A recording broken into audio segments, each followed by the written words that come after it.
Welcome to the Mobile Workforce Podcast, where we sit down and have real conversations with business leaders that have been where you are. During these interviews, we'll dive into what it takes to improve systems and champion processes that maximize performance. Each week, our trailblazing guests share their experiences and understanding of the workforce to help inspire change, challenge our thinking, and share what it takes to successfully travel the road to profitability. Now here's our host, co-founder and chief evangelist of About Time and WorkMax, Mike Merrill. Hello and welcome back again to the Mobile Workforce Podcast. I'm your host, Mike Merrill, and today we are sitting down again with our good friend, Mr. Ryan Naylor, the CEO and founder of VIVAHR. And Ryan's back for a second episode. We spoke with him last week and had a great conversation. Thought there was more to dig into, so we invited him back. And as you may remember, Ryan is an entrepreneur. You may have seen him on Shark Tank or also in his feature on Business Insider. Last week, we talked about cultural marketing, a phrase that Ryan's coined in his work. And this week, we want to talk more about those hiring trends that he's seeing out in the marketplace and what they do to or can do to help your business. So thanks again for joining us today, Ryan. Looking forward to another awesome conversation. Oh, can't wait. Thank you so much. Yeah, you bet. So I guess just to start off, one of the things, when I use the word trend, we might be talking about technology. We might be talking about something culturally or socially or just that's going on out in the marketplace today.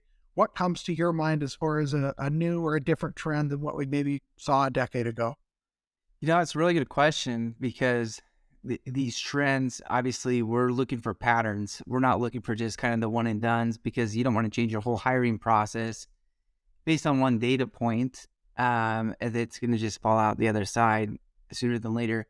But one trend that I'm seeing quite a bit is really this focus on kind of what you're going to do for me.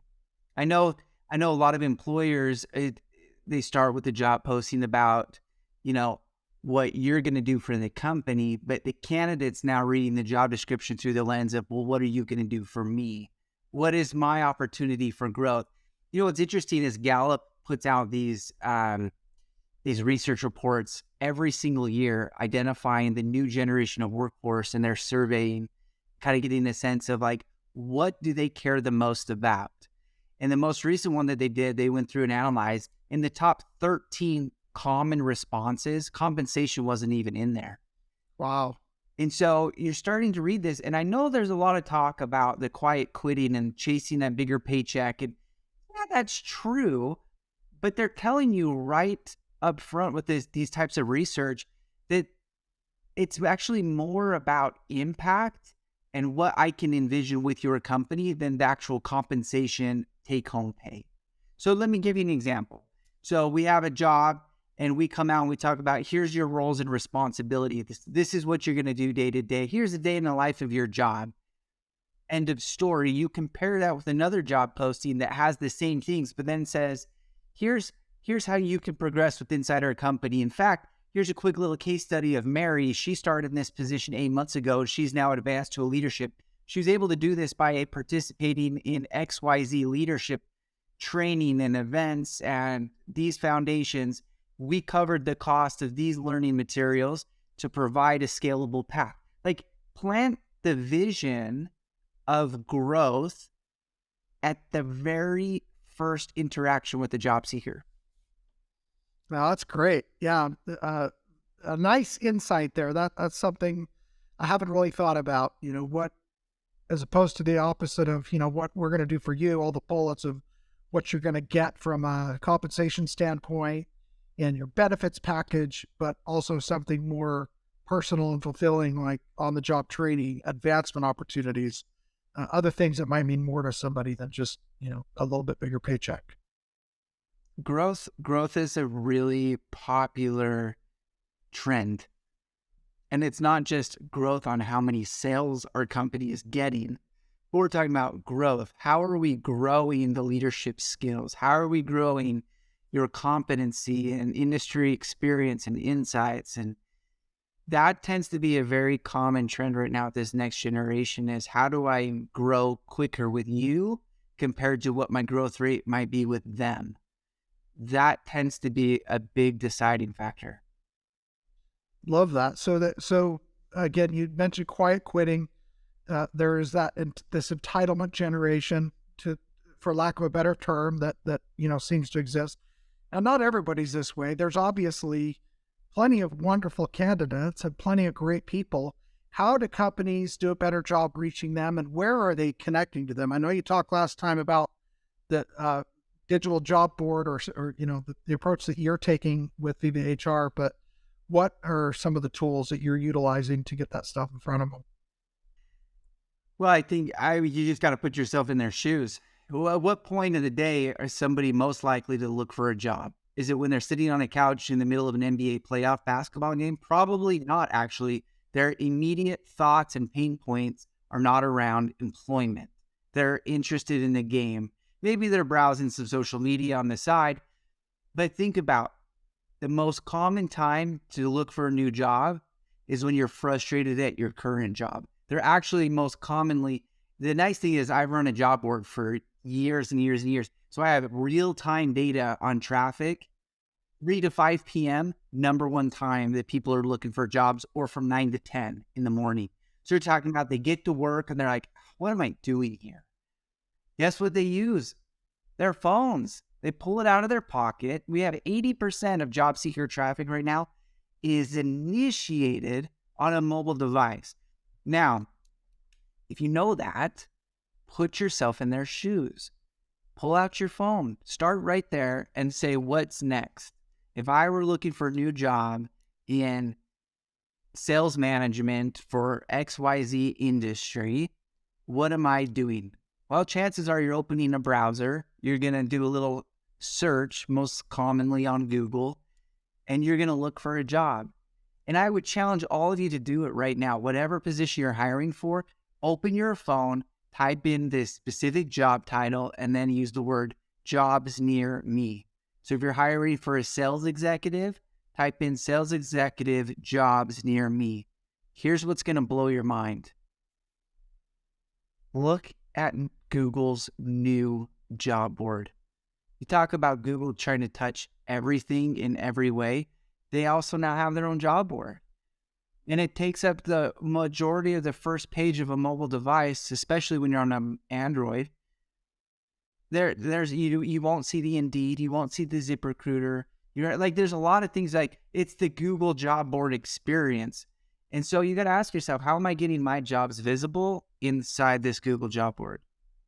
Yeah, that's a great question. I wasn't aware of that part of Google yet, so I'll have to check that out. But so you're saying this whole mobile revolution isn't some deep fake, temporary thing that's going to go away, like the VHS recorder. I mean, how hard are we still leaning into mobility versus maybe 5 years ago? It's shocking to see how many people still don't have a mobile responsive employment experience. Right. That's the sad thing, is a lot of you might have, we got our jobs on our website. But do you? If somebody came to your website, can they really apply from their phone or no? Chances are there's a lot of folks that it's a big no, and you're missing those candidates. Your conversion rates are significantly lower. So a mobile strategy is really what you're advocating for, right? Absolutely. Yeah. Mobile strategy, easy to communicate with.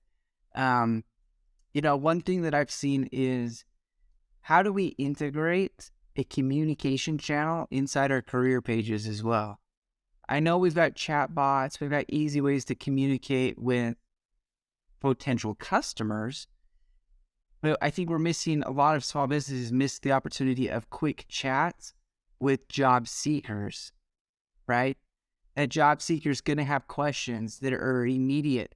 Sometimes you don't have time to answer all of them, but there's like AI tools. This Chat GPT is now leaning into a lot of different automated. So you have a good careers page.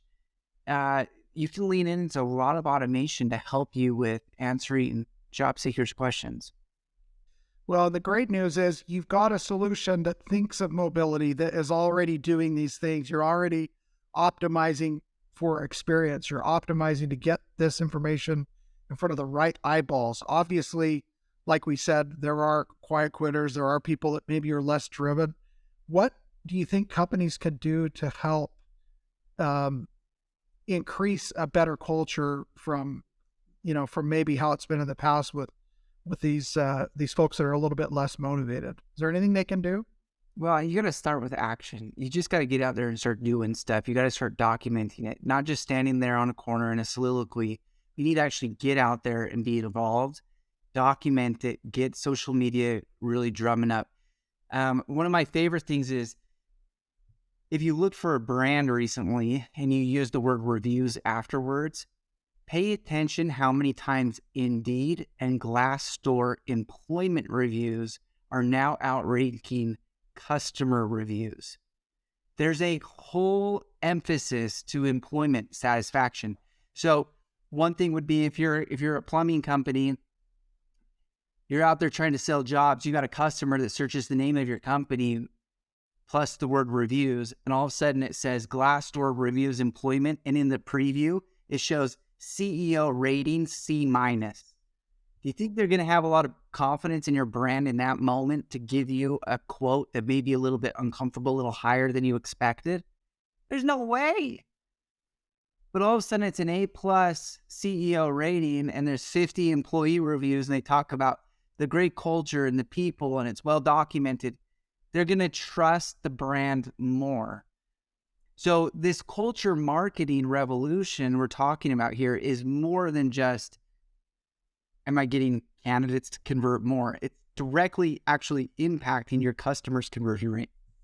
Well, and then again, if I'm wanting to find a great plumbing contractor and I'm looking for reviews on the company, and I see as a potential customer that their employees are happy, that they love their boss, that they feel like they're working for an honest company that has integrity, that loves their customers, I'm going to trust that 10 times more than, the awesome commercial that just came over the radio that sounded very compelling, right? Listen, you run a construction company and on your website you got nothing but a bunch of 2x4s that framed out of the house. They don't care about that. They're not like, yeah, I found the right spot. Look at that framing job. The customer doesn't know your trade, but they can see the people. They can see your trucks and the team softball game. There's a company called Nextiva.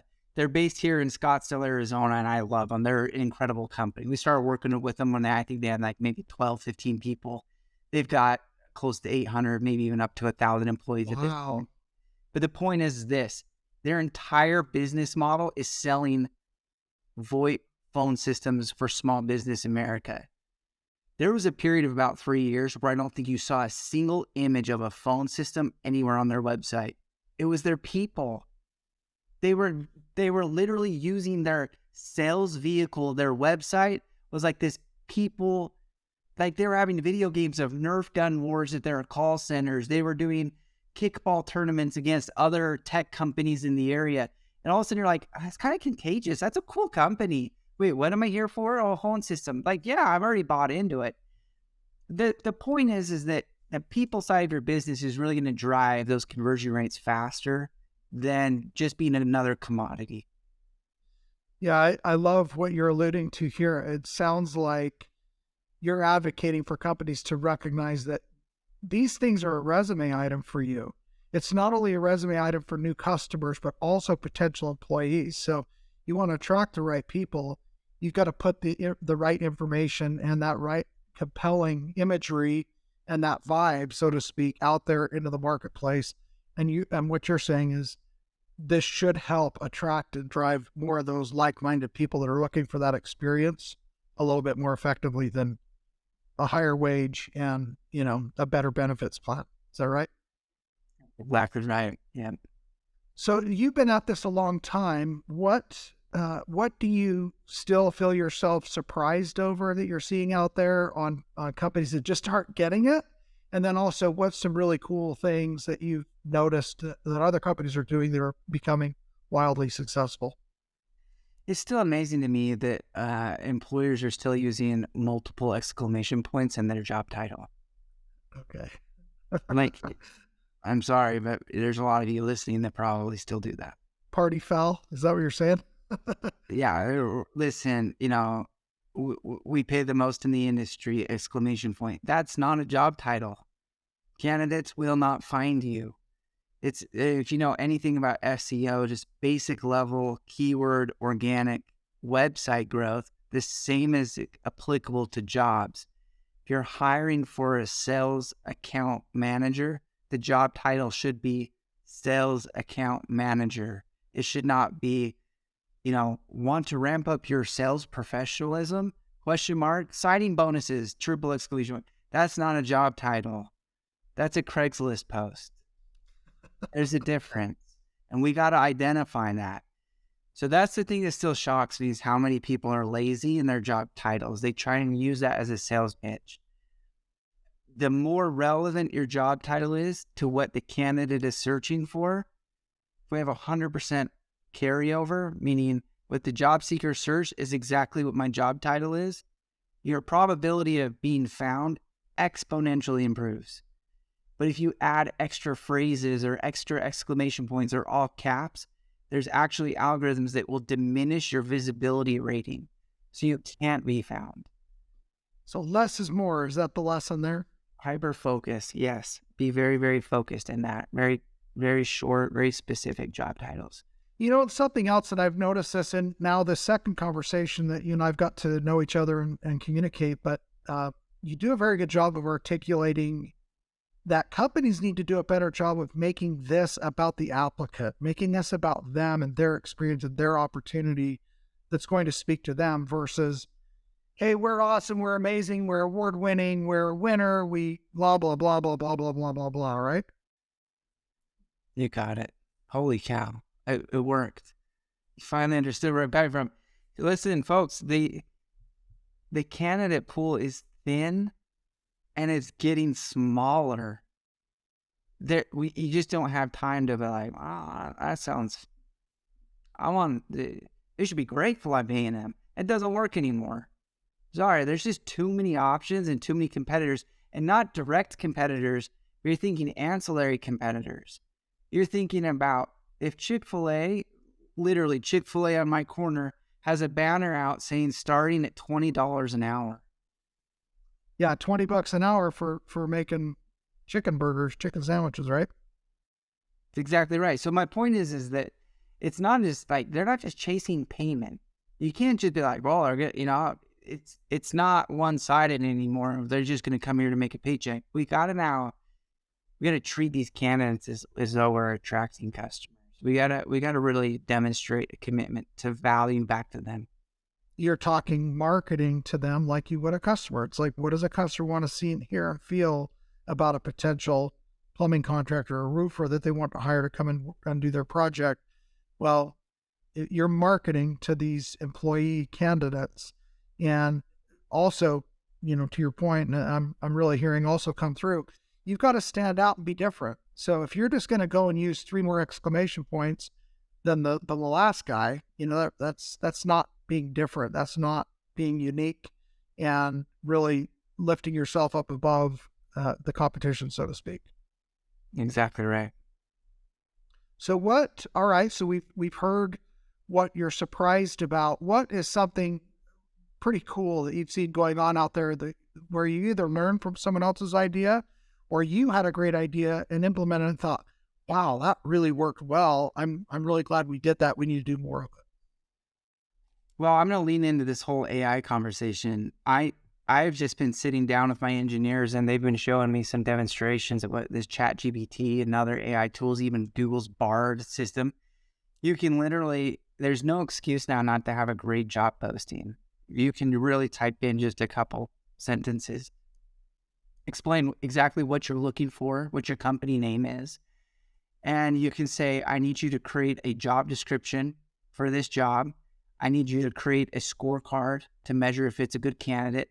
And I'd also like you to create 10 interview questions to help me identify if it's the right candidate. It will literally put together a whole hiring kit for you in a matter of a second. My favorite thing is then you can take someone's resume and you can attach it into Chat GPT and say, Chat GPT, this job description you drafted for me, can you give me a rating between 0 and 100 against this resume and how much they match to this job? And all of a sudden you start to stack candidates based on relevancy. So if you're getting hundreds of candidates, you can quickly identify a scoring mechanism and use Google Sheets, and bang, they'll start spitting back out. Say, start with these 10 first. Don't waste your time on the other 90. That's truly unbelievable. Yeah, that's really just come on in the last, not even year maybe, right? Yeah, there's been a lot of kind of natural language processing, machine learning mechanisms in the HR tech space for 5-6 years, actually. What's fascinating is a lot of these companies had to have their own NLP engineers. They had to have an entire team that understood the phonetic and basically linguistic interpretation of data on a resume against a specific output. That all changed with Chat GPT. You don't need anyone on your team to do that because all you have to do is hook into their API and it does everything for you. So just buckle up. I think a lot's going to change over the next 24 months now that you kind of took that equation out. Yeah, that's incredible. Truly amazing. Who would have imagined, right? Well, probably the AI machine imagined it, but yeah, it's imagining things for us now, right? Well, this has been another great conversation. Lots of fun. I did want to ask you a couple of personal questions before we wrap up today. What is your biggest regret in life, or in business, I should say? Man, I don't know how much time we have, but probably the biggest regret I have in business is not paying myself fast enough. Being an entrepreneur in the early days, I really put 100% of everything I earned back into the business. And although in hindsight, that sounds like a good business practice, that made things really hard. And I think that I could have paid myself more and taken care of my family. But that's my biggest regret, is finding a way to pay myself first. I think as soon as I started doing that, it actually got me more hungry to make more money for myself. That's great advice. Yeah. I haven't heard it said that way before, so I really like that you pointed that out. It made you work harder. Cool. All right. Well, last personal question. So how would you, Ryan, like to be remembered when everything's all said and done and you're done with your experience here on planet Earth? Probably a giver. I love to serve. I love to help people. It's, you get different energy from different things you do every day. And I found that when I serve others, when I give back, I love the energy that is around me. I love that feeling. And so I'd like to be remembered as someone that was just willing to serve, willing to give. That's beautiful. Well stated. Well, is there anything else that we've talked about today that you'd like to wrap up with, or any words of encouragement or last minutes of advice for the listeners? No, I appreciate the time. Thank you so much for having me. Yeah, this has been a lot of fun. So very strongly encourage you all to please check out VIVAHR.com and see what Ryan's offering out there. Sounds like some awesome stuff. It could really help us in our industry to recruit and find that better talent that's more appropriate to help you grow your business the way that you want to. So thanks again, Ryan. Love getting to know you and looking forward to the next opportunity we have to have a conversation down the road. My pleasure. All right. Take care, brother. Thank you for joining us today on the Mobile Workforce Podcast, sponsored by About Time Technologies and WorkMax. If you liked the conversation we had today, or were able to learn anything new or helpful, please make sure to follow us on our WorkMax page on LinkedIn and on Instagram at WorkMax_. And subscribe to the show on iTunes or your preferred podcast platform so you will never miss another insightful episode. Also, if you enjoyed the podcast, please leave us a 5-star rating and review and share the show with your friends and colleagues. Your support means the world to us and will allow us to continue providing impactful information with others looking to improve their results in their business and, in turn, their life.